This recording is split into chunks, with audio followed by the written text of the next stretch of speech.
দেখতে পাচ্ছ এখানে সে ঘুমায়, সে ঘুমায়, কে ঘুমায়? সে ঘুমায়। জন্য দেখতে হচ্ছে আমি রাতে ঘুমাই। সো এটার মধ্যে অবশ্যই একটু পার্থক্য আছে, difference. It is different sentence. সে ঘুমায়, মনে রাখবা এর মধ্যে সাবজেক্ট ভার্ব অবশ্যই তোমাদের বের করতে হবে। তাহলে প্রত্যেক মনে রাখবে এটা, সে ঘুমায়, সে সাবজেক্ট, আর ঘুমায় এটা বলতে পারি এমতে মেইন, আর ভিতে ভার্ব। আর প্রত্যেকে মনে রাখবা এটা হচ্ছে প্রেজেন্ট ইনডিফিনিট টেন্স। যদি বাংলা ক্রিয়াপদ সেই 29টিও রস্যই এ অ থাকে, এগুলো থাকলে প্রেজেন্ট ইনডিফিনিট টেন্স হয়।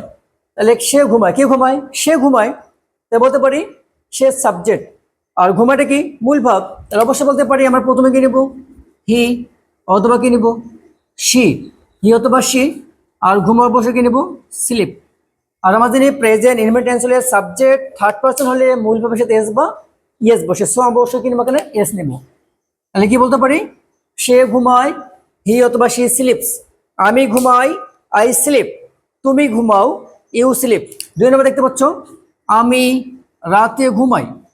তাহলে আমি কি? সাবজেক্ট বলতে পারি, আমি কি? সাবজেক্ট। আর ঘুমাইটা অবশ্যই কি? এটা মূল ভাব। আর রাতে অবশ্যই বলতে পারি আমি কি নেব? আই। আর তারপর কি নেব? Sleep. I sleep at night. I sleep at night. আমি রাতে ঘুমাই, আই স্লিপ অ্যাট নাইট। প্রত্যেকে মনে রাখবা রাতে বুঝালে সবসময় নাইটের আগে প্রিপজিশন অ্যাড বসে। আমি রাতে ঘুমাই, আই স্লিপ অ্যাট নাইট।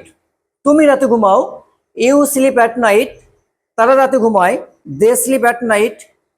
তাহলে নাইটের আগে সবসময় অবশ্যই কি বসবে? এখানে অ্যাড বসবে। Thank you all.